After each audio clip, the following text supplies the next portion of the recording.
దినోత్సవం సందర్భంగా మన కర్నూలు జిల్లా ఎస్పీ కృష్ణకాంత్ సార్ గారు మరియు additional SP SCB incharge Nagaraj sir గారు మరియు Kurnool enforcement superintendent SCB Ravikumar sir వీళ్ళందరూ దిశానిర్దేశం చేసి మనకు అంతర్జాతీయ మాదక ద్రవ్య వ్యతిరేక దినోత్సవం సందర్భంగా ఒక పెద్ద ర్యాలీని నిర్వహించి ఒక వారోత్సవాలు జరపాలి అని ముందు నుంచే మాకు ఒక ప్రణాళికను సిద్ధం చేసి ఇవ్వటం జరిగింది. ఆ ప్రణాళిక ప్రకారము మన రాష్ట్ర ముఖ్యమంత్రి అయినటువంటి నారా చంద్రబాబు నాయుడు గారు కూడా రాష్ట్రంలో గంజాయి అనేటటువంటిది యువతను ఎక్కువ ప్రభావితం చేస్తూ ఉంది. యువత చెడ్డదారి పట్టి చాలామంది దుర్మార్గమైన కార్యక్రమాలకు పాల్పడుతున్నారు.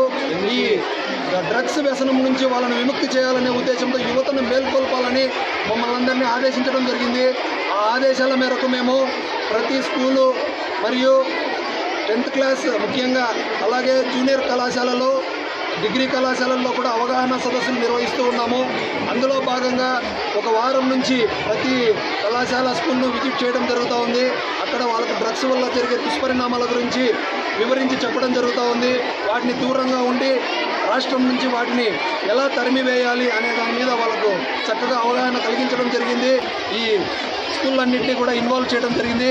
ఆ యొక్క హెడ్ మాస్టర్లకి అధ్యాపక బృందానికి బోధనేతర సిబ్బందికి మరియు మేము పిలుస్తూనే ఇక్కడికి కొంతమందిని హెల్త్ డిపార్ట్మెంట్ తరఫున కూడా పంపించడం జరిగింది. ఒకవేళ ఎవరైనా నీరసంగా అట్లా పడిపోతే ఎండ దెబ్బకి వాళ్ళు కూడా సహకరించడం జరిగింది. అందరికీ కూడా పేరు పేరున ధన్యవాదాలు తెలియజేసుకుంటాను. ముఖ్యంగా నా పేరు భార్గవరెడ్డి, ఎంసీఏ ఎమ్మిగనూరు.